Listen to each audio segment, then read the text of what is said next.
Hai Sobat, pernah dengar atau bahkan bertemu dengan pelanggan bertipe Yeller? Yeller itu yang suka teriak-teriak.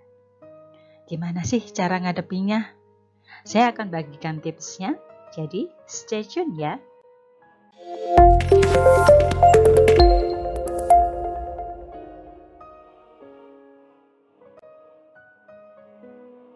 Nah Sobat, bagi Anda yang pekerjaannya di bidang jasa dan berhubungan dengan customers, saya ingin share satu demi satu dari 7 tipe pelanggan yang sering Anda hadapi dan bagaimana menghadapinya.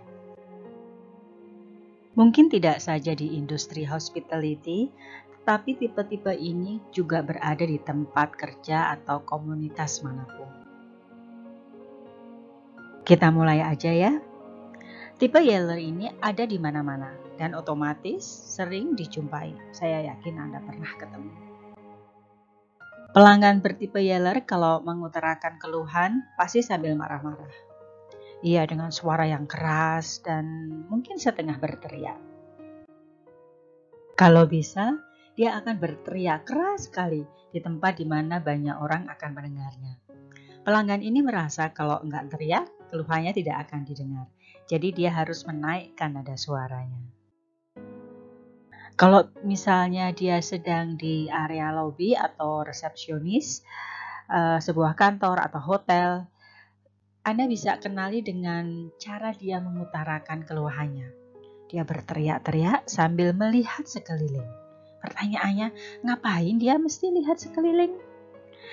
Karena dia ingin orang-orang di sekitarnya memperhatikan dirinya. Nah, itu alasan kenapa dia harus berteriak supaya dia didengarkan. Ya, maka tanpa sadar dia akan menaikkan nada suaranya. Walaupun mungkin lawan bicaranya cuma ada berjarak 2 meter dari dia atau 1 meter bahkan mungkin, tapi suara teriakannya mencapai radius 20 meter. Jadi kencang sekali ya. Apa dia nggak malu? Enggak, justru dia menarik perhatian orang-orang di sekitarnya. Jadi, bagaimana cara menghadapi orang seperti itu? Langkah yang pertama, tentu saja Anda tetap tenang. Kemudian, ajak dia atau persilahkan pelanggan Anda yang sedang marah-marah ini ke tempat yang lebih tenang. Mungkin ada di suatu pojok lobi itu atau suatu pojok ruangan. Kemudian persilahkan duduk. Kalau bisa, beri juga air minum yang dingin. Orang marah kalau duduk pasti energi kemarahannya turun. Apalagi sambil minum air dingin, pasti akan langsung turun. Nah, Anda perlu menghadapinya dengan kepala dingin, jadi nggak cuma ngasih air dingin ke pelanggan itu, ya, supaya Anda juga tetap tenang, ya, tetap berkepala dingin, nggak terpancing kemarahannya. Saya tahu bagi Anda yang baru beberapa kali atau pertama kali menghadapinya, pasti deg-degan ya, deg-deg. Kalau sudah sering nggak kok, biasa aja. Terus kalau pelanggan itu ngomong, biarin dia ngerocos ngomong, Anda dengarkan. Jangan menyela, jangan sekali-sekali menyela. Dengarkan dengan empati dan fokus pada inti masalahnya. Karena biasanya dia akan kemana-mana, akan ngalor ngidul gitu ya. Tetapi Anda tetap cerdas, tetap tenang. Perhatikan apa yang menjadi inti masalahnya.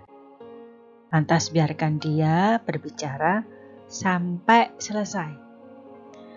Baru setelah selesai, Anda ajukan pertanyaan, terutama jika segala argumennya seperti tadi ngalor ngidul, ya, tidak menuju ke inti masalah. Jadi Anda perlu mengajukan pertanyaan apa sebenarnya yang menjadi masalah buat dia atau yang membuatnya tidak puas atau nyaman. Nah, saat mengajukan pertanyaan, Anda hindari sebisa mungkin ya kata-kata ini seperti marah, kesal, kecewa. Misalnya, apa sih yang membuat Anda kesal atau marah? Hindari kata-kata marah, kesal, atau kecewa, karena itu hanya akan memperburuk emosinya. Sebagai gantinya, gunakan kata tidak nyaman. Misalnya, apa yang membuat Bapak atau Ibu tidak nyaman? Gitu, oke? Setiap berbicara dengan sengaja, di ujung kalimat Anda, rendahkan intonasi suaranya, intonasi suara Anda. Tapi tetap tenang dan tegas, ya. Jadi, sekali lagi, turunkan intonasi suara Anda dengan tetap tenang dan tegas. Ini untuk membuat dia atau mempengaruhi dia supaya nada suaranya juga ikut menurun seperti Anda. Ya, kalau nada suaranya menurun, otomatis kemarahannya juga menurun. Komunikasikan, ini langkah yang ketiga. Komunikasikan apa yang akan Anda lakukan. Jadi setelah tahu apa masalahnya, kemudian apa tindakan selanjutnya. Anda mesti komunikasikan. Jangan pernah berlindung di balik misalnya, oh maaf Pak, karena ini, karena peraturan perusahaan, bla bla bla. Walaupun itu memang peraturan perusahaan, tidak perlu diucapkan karena itu hanya akan membuat orang tersebut marah, semakin marah. Jadi tunjukkan bahwa Anda memang berniat untuk membantunya menyelesaikan masalahnya. Tapi jangan berjanji. Selesaikan secepat mungkin dan koordinasikan dengan departemen-departemen terkait. Ini perlu untuk Anda mengambil kembali kepercayaan pelanggan yang sudah sempat turun tadi. Anda terus update perkembangan apa yang sudah Anda lakukan hingga masalahnya selesai. Oke, sobat, silakan dipraktekkan. Kalau masih kurang sempurna, maafkan diri Anda. Tidak apa-apa, tidak masalah. Keep practicing ya, terus praktekkan dan Anda akan menjadi master dalam hal tersebut. Tipe selanjutnya yang ingin saya bahas adalah tipe Do you know who I am? Atau Anda tahu siapa saya? Oke, see you soon.